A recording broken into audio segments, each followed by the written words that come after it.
komora Srbije. Kao što sam rekla, dakle, ovaj projekat jeste namenjen između ostalog, znači, kao i webinar o osnaživanju preduzeća koja posluju u skladu sa principima održivosti.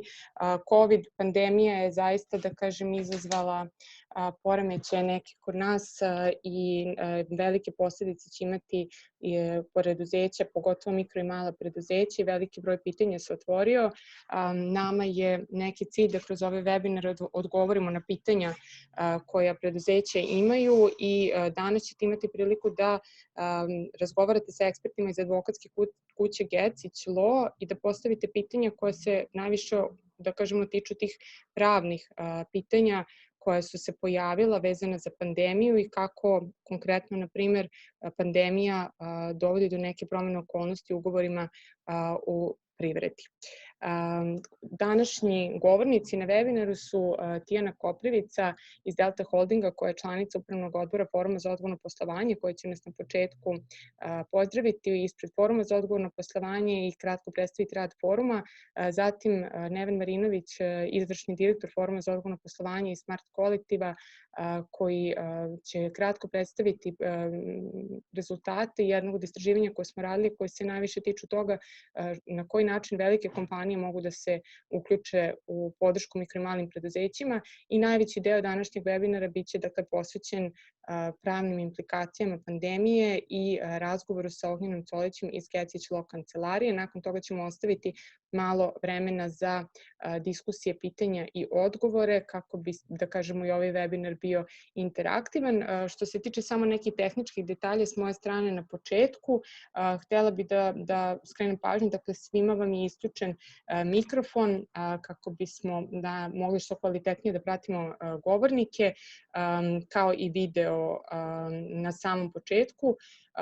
Nakon prezentacija možete naravno postavljati pitanja, možete i tokom prezentacija. Postoji ovaj chat u vašem meniju ovog programa koji koristimo, koji možete da koristite, da u njemu postavljate pitanja. Mi ćemo pratiti pitanja koje postavljate tokom webinara i pokušat ćemo u toku webinara da odgovorimo na neka od pitanja. Na pitanja koje ne budemo mogli da odgovorimo u toku webinara ćemo se potruditi da u narednih par dana dobijete odgovore putem maila. Tako da chat, eto, pozivam vas da koristite za komentare i pitanja. Ukoliko neko bude želeo, ja mogu da mu uključim mikrofon i dam reč, da se, da kažemo, i uživo uključi. Mala napomena dodatna s naše strane jeste da snimamo ovaj webinar, tako da ćemo imati i video snimak. To je to što se tiče nekog kratkog uvoda sa moje strane. Ja bih sada dala zapravo reč već Tijani Koprivici ispred Foruma za odgovorno poslovanje da nam se obrati, tako da samo sekundu jednu da ja Tijani dam reč. Tijana, izvoli, možeš da nam se obratiš sada. Hvala, Ivana. Da se čujemo? Čujemo se. Da. Drago mi je što ima toliko prisutnih danas i što na ovaj način prikazujemo da možemo i u ovakvim vremenima da funkcionišemo, da delimo znanje i da učimo jedni od drugih. Kao što je Ivana rekla, ja sam član Upravnog odbora Foruma za odgovorno poslovanje, a radim u Delta Holdingu kao direktor za održivo poslovanje. Forum za odgovorno poslovanje je osnovan još 2008. godine i okuplja društveno odgovorne kompanije. Danas ima 28 članica i cilj naš jeste, svih nas koji smo, svih kompanija članica foruma, jeste u stvari da poštovanjem principa društveno odgovornog poslovanja i održivog poslovanja unapredimo i privredni i društveni ambijent u našoj zemlji. I teme kojima se mi bavimo i na čiji razvoj želimo da utičemo jesu pre svega ljudska i radna prava, zatim razvoj zaposlenih u kompanijama, zatim poštovanje etike u poslovanju, uvažavanje mišljenja stakeholdera prilikom donošenja poslovnih strategija kao i strategije održivog poslovanja, zaštite životne sredine i podrška društvenoj zajednici. I prednost svih nas koji smo članice Foruma za odgovorno poslovanje jeste u tome što smo mi uvek na izvoru informacija o najnovijim globalnim trendovima u svim ovim oblastima i što možemo da učimo jedni od drugih iz naših iskustava i da kažem, i prenošenjem tih znanja i kopiramo ono što jedni od drugih i tako unapređujemo i poslovni ambijent u našim kompanijama i na taj način doprinosimo i uopšte unapređenju poslovnog ambijenta u našoj zemlji. I mi na neki način tu stvaramo i međusobno neku dobru i pozitivnu konkurenciju, ali tu prenosimo i na neke druge kompanije koji nisu članice foruma i na taj način ih motivišemo da slede naš primer i da oni unapređuju principe i primenjuju principe društveno odgovornog poslovanja i unapređuju svoj poslovni ambijent. I htela bih nešto samo da kao primer kažem na čemu to Delta danas najviše radi. Kao što je Ivana i rekla, trenutno se susrećemo sa pandemijom virusa COVID-19 i kao i sve ostale kompanije i mi smo najviše usmereni na to da sačuvamo pre svega zdravlje naših zaposlenih, njihovih porodica, pa na taj način i društvo u celini, pomažemo i zdravstveni sistem.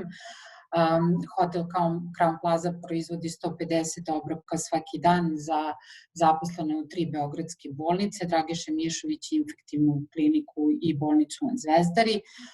Nabavili smo i dezinfekcioni tunel koji smo donirali bolnici Dragiše Mišović, ali osim, da kažem, te trenutne pomoći koja je, da kažem, uslovljena ovom situacijom, mi smo i ranije bili naravno fokusirani na podršku društvenoj zajednici i ono što bih istakla danas i što ima veze negde i sa podrškom ne samo malim i srednjim preduzećima, čije poslovanje negde i najviše pogođeno ovom situacijom, već i podrškom individualnim poljoprivrednim proizvođačima, jer Delta realizuje projekat Naše selo i cilj ovog projekta jeste da mi naše znanje o poljoprivrednoj proizvodnji podelimo tim proizvođačima kako bi unapredili njihovo poslovanje. Mi smo prethodne godine održali u, da kažem, redovnim uslovima 46 predavanja. Trenutno to i naravno pratili smo i njihov razvoj tako što su naši ljudi boravili na njihovim imanjima, na njihovim farmama. To sada nije moguće, prosto zbog preporuke o socijalnom distanciranju. Oni nastavljaju da obavljaju svoje poslove, mi smo stalno online sa njima, ali ono što smo mi sada učinili za njih, da smo prepoznali da je to najveća potreba trenutno, to je da im pomognemo da prodaju njihove proizvode koje su inače prodavali redovno na otvorenim marketima, a to neko vreme nije bilo moguće da rade, tako da smo mi organizovali u okviru Delta Holdinga pijacu Naše selo, gde su naši zaposleni poručivali proizvode i na taj način smo pomogli malim individualnim poljoprivrednim proizvođačima da plasiraju svoje proizvode i da prebrode ovu krizu. Eto, to sam htela da navedem samo neki primer kako kompanije mogu i u kriznim vremenima da prilagode i svoje poslovanje i svoje projekte. I sada bih dala reč narednim govornicima da nastavimo seminar. Hvala ti, Ana, mnogo.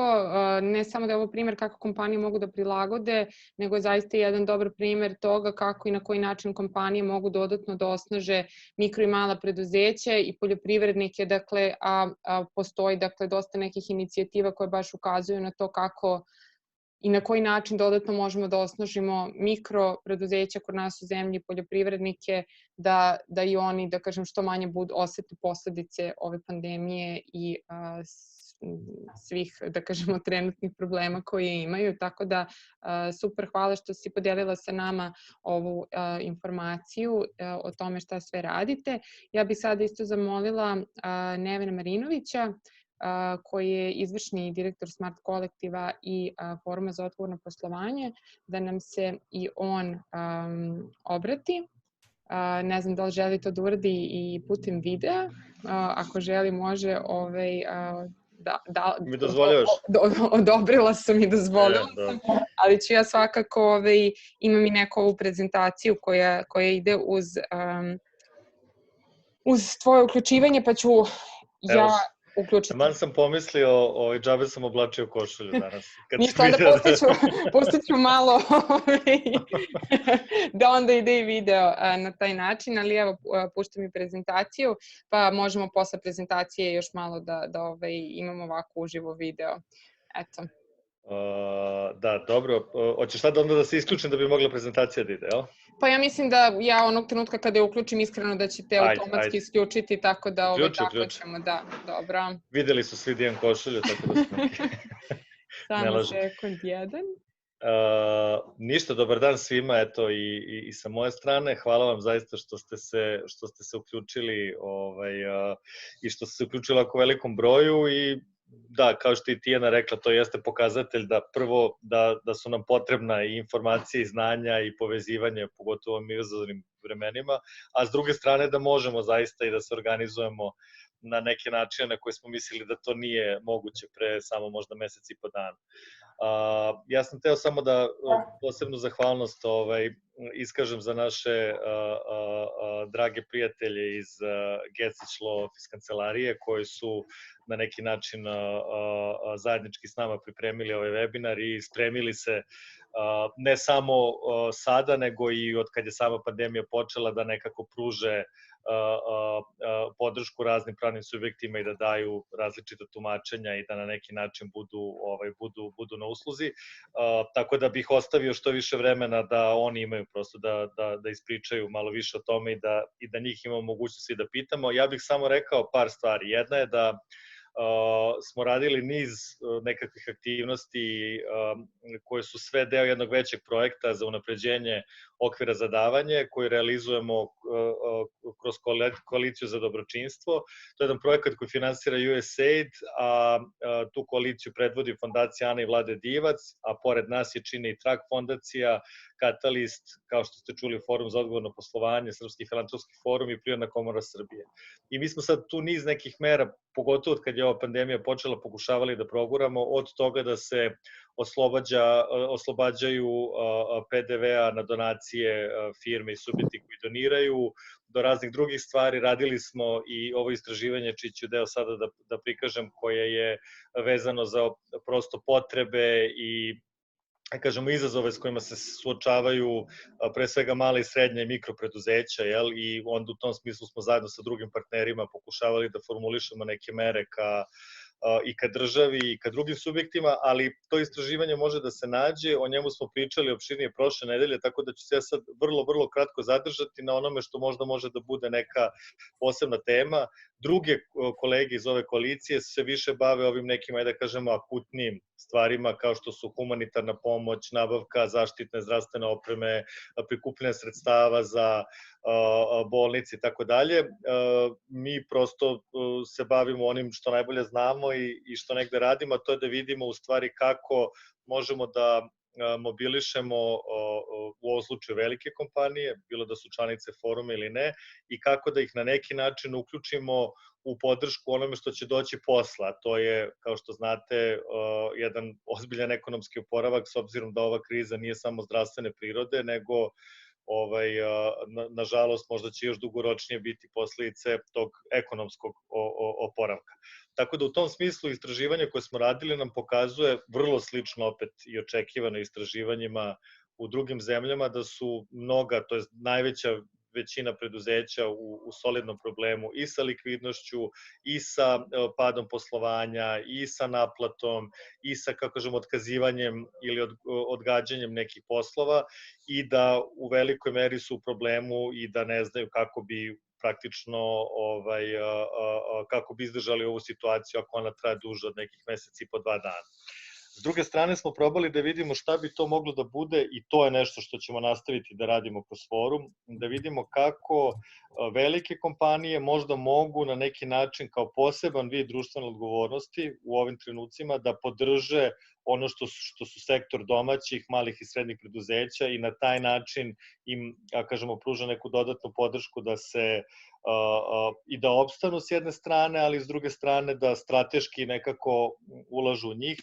I onda smo pitali, evo, kao što vidite na ovom slajdu, i male i srednje preduzeća, šta bi to bile u stvari neke kažemo, potencijalne mere koje mogu da se predlože. Naravno, solidan broj njih, skoro pola, kaže da nema velike klijente, ali od ovih koji imaju, to su neke stvari koje se tiču avansnog plaćanja, kraćih valuta plaćanja, znači posebno u ovim vremenima kada je veliki problem sa likvidnošću, smanjenje nekih drugih troškova, odloženo plaćanje robe ako pričamo o dobavljačima, stabilno i redovno snabdavanje robom ili čak donacija određenog kontingenta robe. Tako da su to sad neke stvari koje smo mi kroz ove predloge pokušali da formulišemo i koje ćemo pokušati da i u saradnji sa partnerima iz poslovnog sektora da probati da možda da od njih napravimo neke aktivne mere i neke preporuke koje bi firme mogle da usvoje kada nastave da posluju i da strateški i namenski posluju, ajde da kažemo,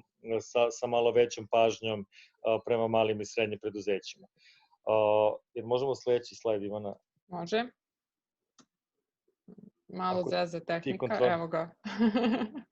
Malo zamrzo, izvoli. Da, pa mislim, u principu ne bih se sad tu ponavljao, znači odgovorne kompanije već grade neku vrstu partnerskog odnosa sa svojim dobavljačima, ali ono što bi sada volili da uradimo i ulažu u njih i na neki način bitno im je da ti dobavljači, kako kažem, budu solventni, da mogu da svoju uslugu ili proizvod daju na kvalitetan način u razumnim rokovima, ali mislimo da u ovoj situaciji možda možemo još dodatno da pojačamo kroz lanac nabavke tu saradnju između velikih kompanija i mikro malih preduzeća i da na neki način možda dodatno uložimo u to da se oni podrže i da opstanu i uprkos svim ovim stvarima koje se dešavaju. Ovo su neke od preporuka, ajde tako da kažem, koje smo tu naveli i možeš slobodno, i posebna stvar na koju bih se osvrnuo, a to je nešto čime se već duže vreme bavimo, a to je da razvijemo neku vrstu posebnih, ne kažem posebnih, ali možda mehanizama finansiranja preduzeća, malih i mikropreduzeća, posebno oni koji imaju jak uticaj na zajednicu koje posluju, bilo da zapošljavaju neke ranjive kategorije, bilo da posluju nekim nerazvijenim opštinama i znači u tom smislu su još značajnije za okruženje u kom posluju. Ono što mi radimo jeste da pokušamo da kreiramo neke mehanizme koji nisu samo klasični finansijski instrumenti poput kredita, pozajmica i tako dalje, a koji bi na neki način više odgovarali ovim preduzećima, koji bi bili mekši, strpljiviji, dugoročni i u tom smislu bi kombinovali neku vrstu finansijske i nefinansijske podrške i mogli da ih na neki način na jedno duže vreme dovedu do tog željenog rasta. Trenutno postoje neke finansijske institucije koje su započele sa programima ovakvim kod nas, ali one su isto vezane za uglavnom klasične ove bankarske institucije koje daju možda malo povoljnije kredite ovim preduzećima. Ono što mi želimo da uradimo je da kroz jedan fond koji razvijamo i kroz mobilisanje drugih investitora baš napravimo ono što bi rekli tailor-made finansijske instrumente koji bi bili prilagođeni ovim preduzećima, jer ono što smo videli na tržištu jeste da prvo je tržište prezasićeno ako pričamo o finansiranju klasičnim bankarskim proizvodima koji uopšte nisu prijemčivi svima, a drugo da ne postoje u stvari vidovi podrške koji nisu samo evo ti pare i vrati mi te pare sa nekom kamatom, nego podrazumevaju neku vrstu deljenja rizika u smislu i uključivanja u podrške kroz mentorstvo, kroz neku vrstu zajedničkog rada i razvoja sa firmama u kojima se ulaže.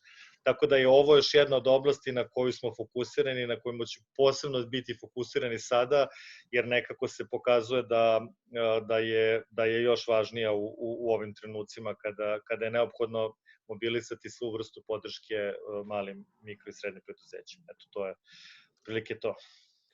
Super. Hvala, Nevene. Mislim da mislim da sam ovo već ispričao, rekao. Tako jeste. Ok, hvala mnogo. Ovde su kontakti Kancelarije za odgovorno poslovanje, Foruma za odgovorno poslovanje i Smart kolektiva, ukoliko budete imali neki dodatni pitanja ili predloga za saradnju. Ja bih se sad zahvalila Nevenu, pozvala bih Ognjena da se on sada uključi. Ognjene, da li možeš da se sam uključiš? Ja mislim da kao co-host imaš mogućnost već da se uključiš i sam direktno. Samo bih dala malu napomenu, dakle, negde ćemo sada 20-25 minuta imati s Ognjenom prezentaciju, nakon toga ćemo imati taj otvoreni deo za pitanja koje mogu biti upućena svim govornicima. Ognjene, izvoli. Dobar dan svima, evo, nadam se da me čujete. Čujemo.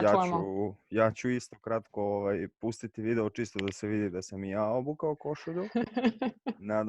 Nadam se da me je dobro, košulja se ne vidi, ali tu je. Evo, tu je. Dobar dan svima, ja sam Ognjen Colić, advokat sam u advokatskoj kancelariji Gecić Law, u kojoj vodim odeljenje koje je zaduženo za korporativno i komercijalno pravo. Korporativno pravo je pravo privrednih društava, odnosno kako to živi privredno društvo i usklađuje se sa propisima, a komercijalno pravo je najgrublje rečeno ugovorno pravo, odnosno kako se to snalazimo u ugovorima u privredi. Upravo i današnje izlaganje će biti na tu temu koja je vrlo vruća ovih dana, a to su komercijalni ugovori, šta se dešava sa njima, a sve je u suštini vezano za ono što smo osjetili u praksi, odnosno za ono na što se odnosi najveći broj pitanja, a možete i sami pretpostaviti da mnogi subjekti u privredi jednostavno više svoje ugovore ili u potpunosti ne mogu ispunjavati, da li zbog likvidnosti, da li zbog teškog nalaženja sirovina ili bilo čega drugog, ili ih mogu ispunjavati, ali im je to jako teško. Tako da u suštini što se tiče ugovora, to su dve ključne grupe pitanja koje smo osjetili u praksi, pa smo pretpostavili da vama može biti zanimljivo. Ne mogu uopšte ispuniti više svoj ugovor ili mogu ga ispuniti, ali pitanje je šta će onda od moje kompanije, od mog biznisa ostati. Svakako prepoznali smo da će ova pandemija biti svakako potres veliki pored zdravstva i za privredu kao takvu.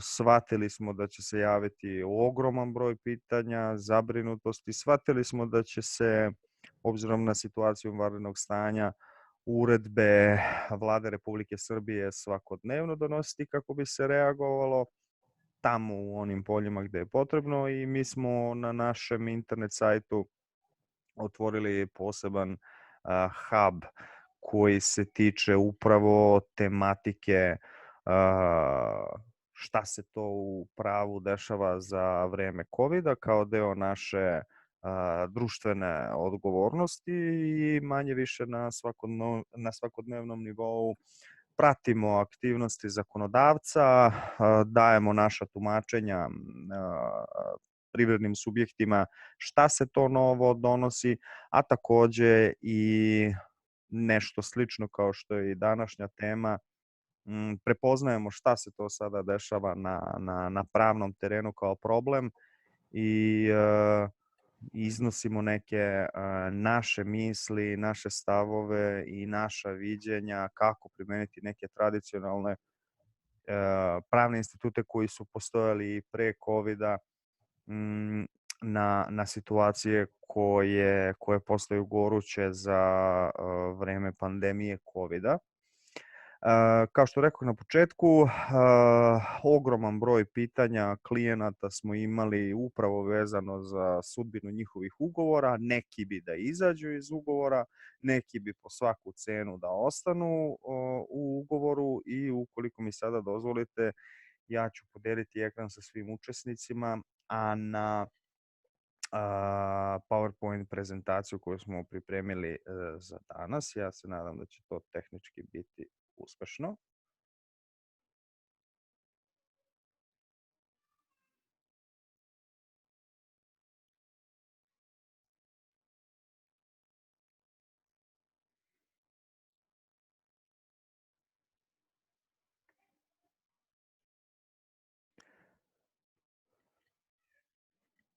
Ja se nadam da su...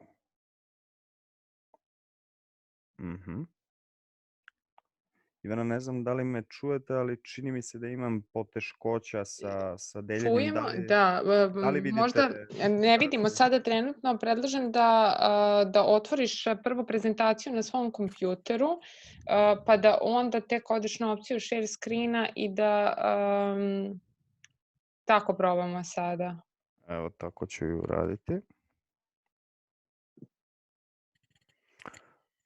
Nadam se da se sada vidi. Sad se vidi, samo još onaj full screen mod da odete u donjem desnom uglu i to je to. Super.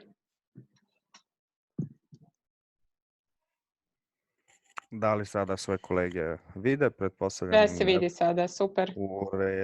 U redu. Dakle, ono čime bih otvorio ovo kraće izlaganje je pažnja i na manje bitne odredbe u komercijalnim ugovorima, a ovo će da bude jako veliki nauk za sve nas koji se na bilo koji način u našoj praksi susrećemo sa ugovorima, a to su te takozvane ostale odredbe. U anglosaksonskoj pravnoj tradiciji ih zovu i boilerplate odredbe. Neke malo šaljivije kolege ih nazivaju salata odredbe, misleći da su bitne jedino ove odredbe koje su ovim žargonom rečeno glavno jelo, a to je ko kome šta dođe, koliko to košta i kada će se to isporučiti. Međutim, upravo odredbe o višoj sili, jer to je sada najčešće pominjan pojam u ugovornom pravu ovih dana, viša sila. I viša sila sama spada u te sporedne, ostale odredbe, što bi šaljivije kolege rekle. Salata odredbe i vrlo često se ne vodi računa o njima ili se samo preuzmu iz nekog ugovora bez razmišljanja šta to može biti viša sila ili se jednostavno ni ne unesu u ugovor. Ja mislim da posle ovoga što nas je zadesilo na globalnom nivou, da će se i tekako velika pažnja posvećivati ovakvim ostalim odredbama, prevashodno mislim na odredbe o višoj sili.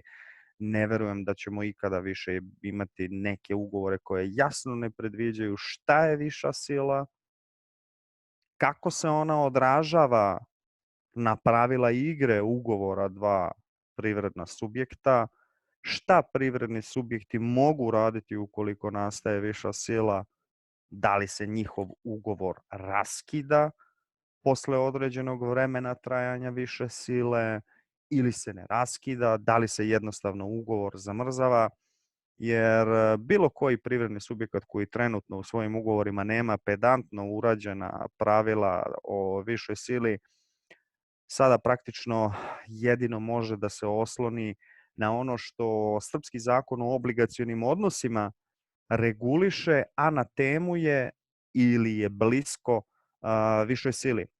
Tako da praktično sledeći redovi su u suštini namenjeni za drage učesnike ili za nekoga koga oni znaju od svojih kolega, a čiji ugovori nemaju ovo što smo napred naveli. šta se dešava kad je viša sila, da li se ugovor zamrzava, da li se raskida, da li se snosi šteta i još ceo niz pitanja. Srpski zakon o obligacionim odnosima višu silu, odnosno nešto što najviše liči višoj sili, ipak predviđa i to u svom članu 263. To je jedan dosta skroman član, praktično jednu rečenicu imamo na temu više sile u Srpskom zakonu o obligacionim odnosima. I vidjet ćete kasnije taj član 263, za razliku od situacija kada unapred ugovorite pravila igre u slučaju više sile, ne daje vam on mogućnost da vi stanete sa ispunjavanjem ugovora, a što se vrlo često i obilno ugovara kada već predviđamo višu silu u našem ugovoru, već, kao što ćete vidjeti, on vam samo daje mogućnost da vi nećete snositi odgovornost za štetu vašem ugovornom partneru ukoliko niste mogli da ispunite svoju ugovornu obavezu.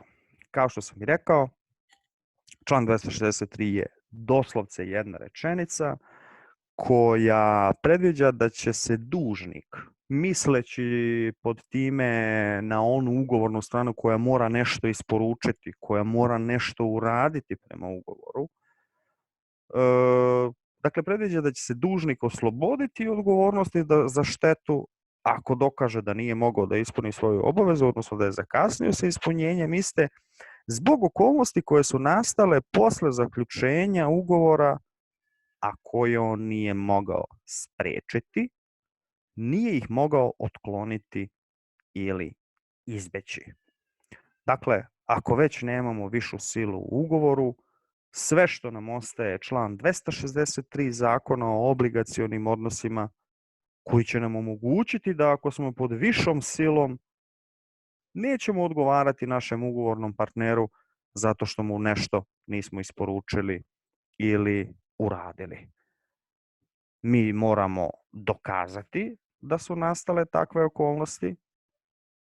Te okolnosti jedino važe ako su nastale posle zaključenja ugovora. Jer svi smo mi zaključili ugovore bez ikakve pomisli da bi ovako nešto moglo da se desi.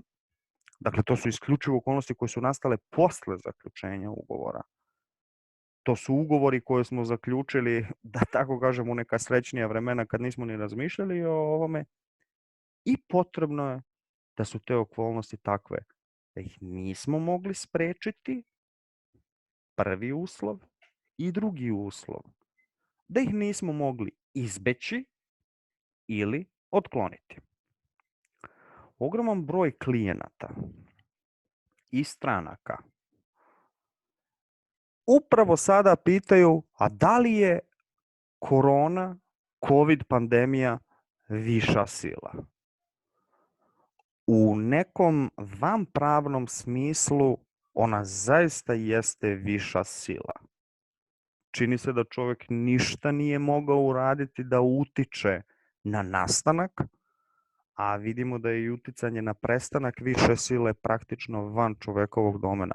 Međutim, da li je sama činjenica da je nastupila pandemija COVID-19 viša sila koja će vam omogućiti da iz ovih ili onih razloga odustanete od ispunjenja vaše ugovorne obaveze, iz, na primjer, razloga ne želim sada da isporučujem, plašim se šta će se desiti sutra, čuvat ću sirovine, čuvat ću zalihe, neću angažovati prevoznike koji će moći mom ugovornom partneru isporučiti moju robu zato što ne želim da trošim. Dakle, u tom kontekstu sam COVID-19 kao pandemija u pravnom smislu nije viša sila. I zaista je potrebno razlikovati obično ljudsko poimanje više sile i pravno poimanje više sile u smislu pandemije. Ona sama po sebi nije viša sila. Na primjer, veliki broj klijenata postavlja pitanje, ali viša sila je, pandemija je, sprečen sam da platim. Ne, nije viša sila. Nijedna mera trenutno nije donesena koja bi onemogućila platni promet. Jedan klijent pita, ali viša sila je, problem mi je sada da isporučim ovih 1500 euro paleta od drveta. Ne, nije viša sila. Nemamo prepreke da se transport robe vrši od, na primjer, Beograda do Čačka. Svesni smo, dragi klijente, da si uplašen, da želiš da sačuvaš sirovine i tako dalje. Ali ne, to nije viša sila.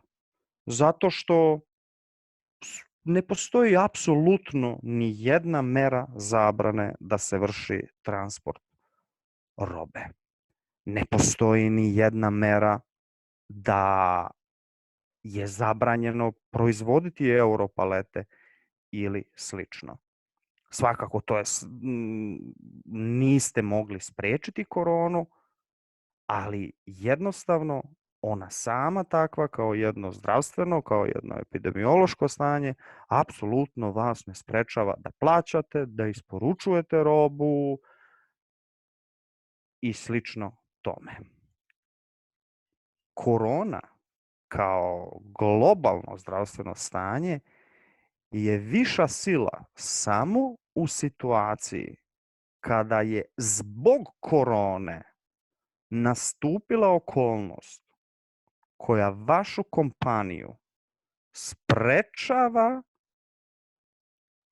da ispunite obavezu, a tu okolnost niste mogli izbeći ili otkloniti.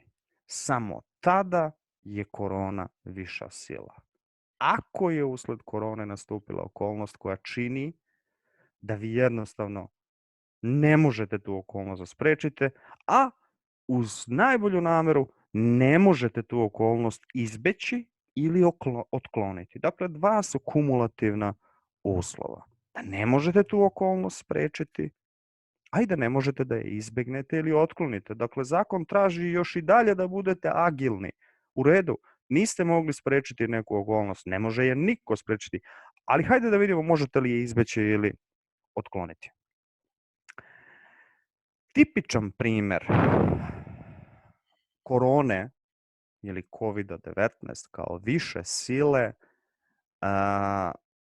koji se može javiti i koji će vam u potpunosti objasniti zašto korona nije viša sila sama po sebi i kada jeste korona viša sila je situacija sa izvozom lekova.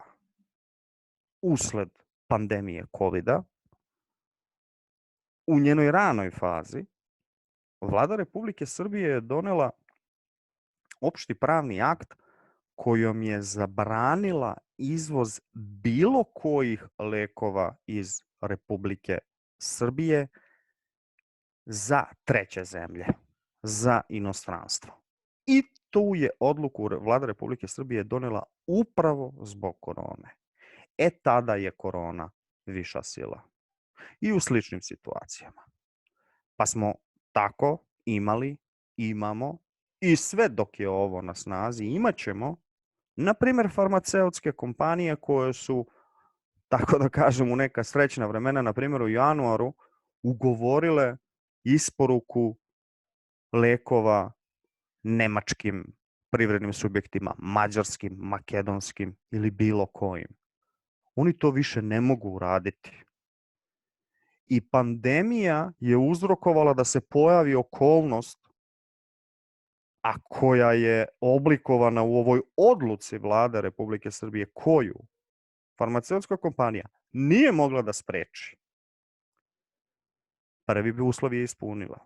Niti je mogla da spreči koronu, da se pojavi kao prirodna pojava, niti je mogla da spreči Vladu Republike Srbije da opravdano zabrani izvoz lekova. Ajmo da vidimo da li je mogla da bude vigilna, da bude visprena, da nešto uradi, da izbegne ili otkloni ovu zabranu izvoza lekova. Ne. Niti je mogla izbeći, niti je mogla to otkloniti. Jer jednostavno u vreme vanrednog stanja uredbe su zakoni i zakoni moraju da se poštuju. Dakle, ovo je jedan tipičan školski primer korone kao više sile. Korona je prouzrokovala potrebu za zabranom izvoza lekova. Kompanije koje su u januaru ili prošle godine ugovorile izvoz lekova u strane zemlje, to jednostavno više ne mogu uraditi. One će čekati da prođe pandemija, čekat će da se omogući izvoz lekova u inostranstvo i iako su prekršile rokove za dostavljanje lekova i nisu ih uopšte dostavile, one neće odgovarati za štetu svojim kupcima, a koju bi oni u redovnom stanju stvari mogli da potražuju zbog toga što njihovi lekovi nisu isporučeni na vreme. Tako smo i na samom početku imali jednu situaciju kada je naredbama prosto zatvorena granica sa Italijom kao sa žarištem. Klijent nije mogao da uradi završne radove na zgradi iz prostog razloga što roba i ljudi na početku iz Republike Italije nisu mogli da ulaze u okolne zemlje, a samim tim ni u Srbiju. I to je bio slučaj korone kao više sile. Dakle, jako mnogo stvari mora u konkretnom slučaju da se poklopi da bi korona bila viša sila, ako je već niste predvideli u ugovorima. Međutim, ono što u većini ugovornih odnosa korona kao takva i ceo domino efekat koji je povukla jeste, a to je na latinskom pravni institut rec sic stantibus ili institut promenjenih okolnosti. Zaista mnogo toga se u biznisu promenilo od kako je korona, nažalost, stupila na snagu, da se pravnički izrazim. Zaista sve je promenjeno. Pitanje je kakvu likvidnost imamo. Pitanje je da li uopšte i koliko teško možemo nabaviti sirovinu da bismo uradili proizvod koji treba da isporučimo. Da li nam to više uopšte odgovara? Da li će naša kompanija se do te mere potruditi da nađe sirovinu da praktično više za nju nema smisla raditi taj ugovor? I ono na šta se privrednici sada masovno pozivaju su upravo rec sic stantibus situacije ili situacije promenjenih okolnosti. To niko ni ne ugovara u ugovorima jer je to zakon vrlo jasno, obimno i detaljno regulisao i zaista korona i mere koje su usledile usled nje bilo od regulatora, bilo da su te mere se jednostavno same od sebe desile na tržištu, zaista jesu promenjene okolnosti. Član 133 Zakona o obligacionim odnosima definiše taj stari institut prava koji potiče još iz rimskog prava vekovima unazad. Dakle, to je član 133 koji reguliše promenjene okolnosti i on vam pod ovim uslovima koje nadam se da vidite kod sebe na ekranu omogućava da izađete iz ugovora. Jednostavno da spasete kompaniju, da ona ne izgori, ako tako mogu da kažem, u trudu i ugrozi svoju likvidnost da bi jedan ugovor održala na snazi. Možemo mi sada, na primjer, imamo situaciju kompanije koja treba da isporuči neki finalni proizvod, nije zabranjen uvoz sirovina, ali morate kroz tantalove muke proći da biste uvezli tu sirovinu koju pre korone ste rutinski uvozili. Morate plaćati mnogo veću cenu da biste uvezli tu sirovinu. Svedoci smo da sve danas što se tiče zaštitne opreme je poskupelo ne za duplo, nego negde i za 10 puta. A vi dalje imate sklopljen ugovor u decembru 2019. kada je vaša sirovina koštala 1 dinar, a vi ste ugovorili prodaju finalnog proizvoda za 4 dinara, sada vama sirovina od koje pravite robu koju isporučujete nekad dolazi i do 3 dinara. Vi jednostavno više ne možete da ostvarite maržu koju ste zacrtali u vašem ugovoru i ispunjavanje vašeg ugovora može vas dovesti na rub likvidnosti i uopšte dovesti u pitanje postojanje vaše buduće kompanije. U ogromnom broju slučajeva korona zaista jeste dovela do toga da se okolnosti promene i da u nekim situacijama te ugovore treba raskinuti. Šta je Ognjene, izvini samo da ja bih da se kratko samo ubacim, a ako možemo za nekih 3-4 minuta da završimo. Završit ćemo, svakako. Super, samo to. Kao što sam rekao, svako ko je zainteresovan može čitati Zakon o obligacionim odnosima od člana 133 pa nadalje. Potrebno je da postoje okolnosti koje vam otežavaju ispunjenje obaveze. Rekli smo ovaj uvoz, kako naći sirovinu, kako je platiti po većoj ceni. Potrebno je da postoje okolnosti da to više jednostavno ne odgovara vašim očekivanjima. Ovaj primjer je idealan. Vi ste očekivali maržu 3 dinara, sada će vam marža biti 1 dinar. Potrebno da je nepravično održati ga na snazi. Zaista jeste nepravično održati ugovor na snazi koji radi korone sada nosi maržu od dinara, ne od 3 dinara. Potrebno je da se desilo, a što nam se svima desilo, korona je nastala posle zaključenja ugovora. I potrebno je da vi već niste u docnji sa ispunjenjem. Ne možete već sada, recimo, trebali ste u februaru isporučiti, pa sada se pozivati na Rex Sic Stantibus. Morate se pozvati na Rex Sic Stantibus pre nego što je istekao rok za ispunjenje vaše obaveze. Međutim, ne možete vi sami sa partnerom raskinuti taj ugovor i spasti smisao poslovanja vaše kompanije. Vi morate podneti sudu tužbu protiv vašeg ugovornog partnera i zahtevati da vam sud raskine taj ugovor imajući u vidu okolnosti i kriterijume koje smo naveli. Potrebno je da su svi gore navedeni uslovi kumulativno ispunjeni. Potrebno da ih dokažete. Ovo su jako teški parnični postupci jer sud ceni od okolnosti do okolnosti, a imamo i još jednu prepreku zbog kojih će ovo i u redovnom stanju i jako kompleksno raskidanje ugovora biti održano je taj što nama trenutno privredni sudovi koji sude između dve kompanije ne rade.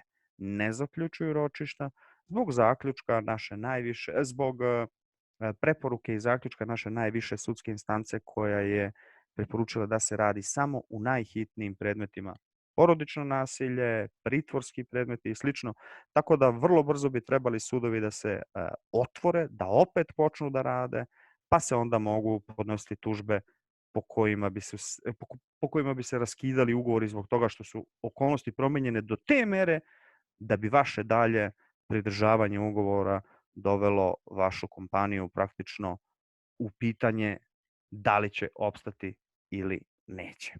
Izvinjam se što sam bio malo duži i hvala vam na vremenu koje ste izdvojili da me saslušate. Nema potrebe da se izvinjavate, svakako mislim ovo je suština i da kažemo glavna tema ovog webinara, tako da najveći deo vremena smo planirali da posvetimo baš ovoj temi. Ja bih sada samo zamolila da isključite ovo deljenje ekrana i pozvala bih zapravo sve govornike, Tijanu, Nevena, takođe da se uključe sa kamerom i sa video snimkom, da bi nas učesnici ovako i videli sve zajedno. I da vidimo da li ima nekih pitanja. Ognjena, isto ako možeš, super da se ti uključiš kroz video pozive. Ja bih vam se zahvalila svima ovako u ime organizatora, ali bih htela da sada otvorim, da kažem, neki prostori za pitanja. Umeđu vremenu je stiglo jedno pitanje Ognjene, da li ovaj slučaj više sile kako se primenjuje za ugostiteljske objekte s obzirom da je njima, da kažemo, zabranjeno obavljanje delatnosti? Dobro pitanje. Ukoliko je vaš restoran ili vaš kafe bar imao unapred recimo ugovoreno neko okupljanje, neku zabavu, venčanje ili slično, a vi ste vlasnik tog restorana ili kafe objekta, vi ste u potpunosti pogođeni višom silom i vi licima koja su nameravala, na primjer, nešto proslaviti, napraviti korporativni događaj u restoranu, apsolutno nećete odgovarati za štetu zbog toga što to ne možete iz dva razloga. Njihov rad je zatvoren, prvi razlog. Drugi razlog, trenutno se na manjem prostoru više od 2 čoveka ne može skupiti. Tako da mislim da je to koleginica Koprivica postavila pitanje, ako ne grešim, da. Da, ovo je apsolutno viša sila za sve restorane, kafe, barove i slično. Oni neće nikome odgovarati za štetu ukoliko su propustili da ispoštuju termin za neko veselje, korporativni događaj ili slično. Odlično. Imamo i pitanje od Aleksandre Vostinić takođe na chatu. Ukoliko se optužba pokrene, šta se dešava do momenta dok sudovi ne krenu sa radom u smislu plaćanja, ispunjavanja rokova i tako dalje? Ukoliko ne postoje kriterijumi da ste pod višom silom, sve dok sudovi ne krenu da rade i dok vi ne uspete da podnesete tužbu i na sudu, izdejstvujete raskid ugovora, ugovor nastavlja da se primenjuje i tu, biću krajnje kolokvijalan, nema mnogo pomoći. Treba sačekati da sudovi prorade, podneti tužbu, dokazati, evo ovo je jako dobar primer sa ovom maržom koja vama obesmišljava posao. Naprimjer, ako ćete sada uvesti neki dezinficijens iz inostranstva, a to vam je potrebno za krajnji proizvod, pa vi ćete maržu praktično istopiti. Dok sudovi ne krenu da rade, nažalost, ugovori se primenjuju i valja ispoštovati rokove, a svakako dogovarati se sa partnerom, jer svi sad razumemo u kojim smo situacijama. Vrlo brzo će se ukinuti vanredno stanje, vrlo brzo će nastaviti da rade sudove i svi oni čija se marža istopila, svi oni kojima je besmisleno održavati ugovor, jer će im kompanije doći na rub egzistencije, bi trebali da se pozivaju na Rex sic stantibus. Promenjenu okolnost, ako već nije viša sila. I advokati očekuju zaista trenutno jako veliki obim posla vezano za Rex sic stantibus parnične postupke. Hvala. Prešla bih na sledeće pitanje od Dragane Maksimović, koja se bavi ručnom izradom medenjaka. Kaže, posjeduje sertifikat starog zanata. Njena konkretna pitanja, jedno od pitanja jeste da li postoji neka finansijska pomoć i za nas, kao pretpostavljam mikropreduzeće koje se bavi proizvodnjom hrane. Da kažem, ovo nije tema ovog seminara, ali postoji čitav ovaj niz mera koje je donela država za sada. Koliko ja znam, drugi programi još uvek nisu izašli sa nekim konkretnim finansijskim merama. Mi ih svakako pratimo. Ukoliko možete, Dragana, da nam se javite, mi svaku informaciju u suštini koju imamo o drugim programima finansijske podrške u smislu nekih razvojnih agencija, donatora, kompanija koje imaju svoje, da kažemo, korporativne filantropske programe, puštamo te informacije putem maila svima koji su na toj nekoj našoj mailing listi. Možemo vam proslediti ukoliko niste došli do sada informacije vezano za ove mere države. Dragana je takođe imala jedno pitanje koje se tiče da li i na koji način mogu da uđu u velike lance sa svojim proizvodom. Ne znam da li bi Tijana imala nešto da odgovori na to pitanje, ali u principu svaki lanac ima, da kažemo, svoje procedure za, da kažem, ulazak u njihov lanac i u principu dosta se tu pitanje vezuje i za to koje standarde imate u proizvodnji i tako dalje. Možete da, ostavili ste vaš mail, pa eto, eventualno možemo da podelimo s vama nešto što mi imamo od informacija na tu temu. Ne znam da li Tijana želi nešto da doda. Upravo ono što si ti rekla, znači da bi u bilo koji veći maloprodajni lanac ušao, mora svako da posjeduje HCCP, pre svega standard. Druga stvar je ulistavanje koje nikad nije, tako da kažem, povoljno. Isto tako i, da kažem, pozicioniranje proizvoda, tako da ja znam da je to veliki problem za za, da kažem, mala i srednja preduzeća, ali verovatno neki lanci možemo da pitamo Deleze ili tako da li postoje, da kažem, da neke posebne pogodnosti za mala i srednja preduzeća i za proizvođače tako nekih naših tradicionalnih proizvoda. Ali je svakako uslov da bi ušli, znači HCCP standard. Ja bih samo koleginicu pozvao, ukoliko nađe vremena, može posjetiti naš sajt. Zaista smo u jednim koliko toliko pitkim člancima i analizama obrađivali nove mere koje je država donela kao pomoć. Mislim da će biti od pomoći. Hvala na odgovorima. Ja bih isto takođe preporučila, evo sada baš konkretno i oko ovog COVID-a, da kažemo i mikro i mali proizvođači, pogotovo hrane, su se okupili, čini mi se, i postoji 2-3 neke i Facebook grupe gde su se okupili mali proizvođači i jako su aktivni u promociji baš proizvođača ka kupcima. Negde samo bi se pozvala na neko naše iskustvo, pošto zadnjih 10 godina radimo, baš i podržavamo mikropreduzeće u tome da razviju između ostalog i svoje kanale prodaje i sve, da negde mi uvek savetujemo, da kažem, da mali krenu od toga da rade sa malima i da nađu neke druge manje, da kažemo, lance, kanale prodaje i prodajna mesta, baš zbog toga što veliki lanci imaju i, da kažemo, i te troškove ulistavanja koji su možda, zavisi dakle i od toga u kom stepenu razvoja je vaš biznis, ima tu i nekog predfinansiranja i troškova ulistavanja i troškova marketinga, ulazak u velike lance, da kažem, ima neke svoje specifičnosti, ali ima i prednosti u smislu toga da ste dostupni većem broju potrošača i da tu mogu da saznaju za vas i da onda nastave direktno od vas da kupuju proizvode ili kroz neke druge kanale prodaje. U svakom slučaju to je jedna, da kažemo, neka posebna tema, ali eto, mogu ja direktno da vas kontaktiram pa da popričamo malo na tu temu i da vam damo dodatne savete. Imamo pitanje još jedno koje je stiglo od Nikole, vezano za odgovornost države za eventualnu naknadu štete subjektima zbog protiv ustavnog proglašenja vanrednog stanja, ako se utvrdi označenja činjenica. Da li možete, Ognjene, nešto da kažete na tu temu?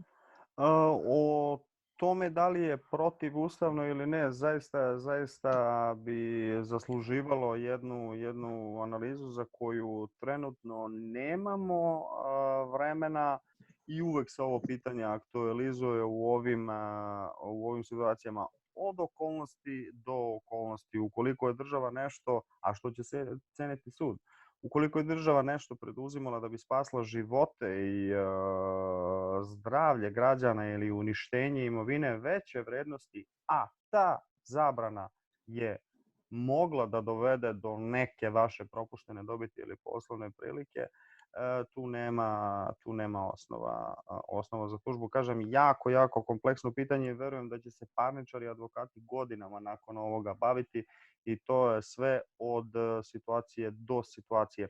Što se tiče protivustavnosti, mislim da to zaslužuje jednu analizu za koju mi definitivno sada nemamo vremena. Ok, hvala.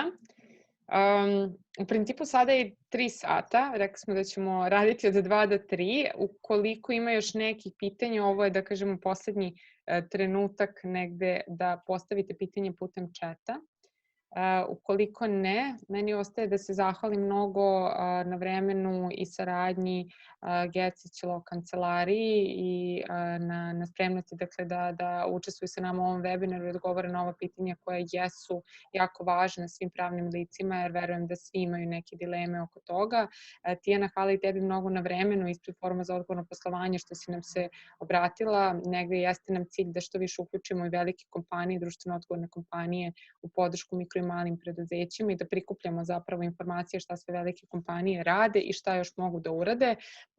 Tako da zapravo pozivam i sve vas koji ste učestvovali na ovom webinaru da ukoliko imate neka dodatna pitanja ili neke predloge nam ih pošaljete putem maila, a mi ćemo dati sve od sebe da ukoliko su pitanja dobijete odgovore u nekom da kažem, solidnom roku i da eventualno neke predloge koje imate zaista nađemo način da dođu do ljudi koji mogu nešto da urade po tom pitanju. To je to sve što se tiče nas. Hvala još jednom svima. Nadam se da vam je bilo korisno i eto, pozivam vas da nas pratite za neke od narednih webinara ili da predložite teme ako i te predloge usvojamo. Hvala svima. Hvala. vama. Zdravo. Pozdravljam.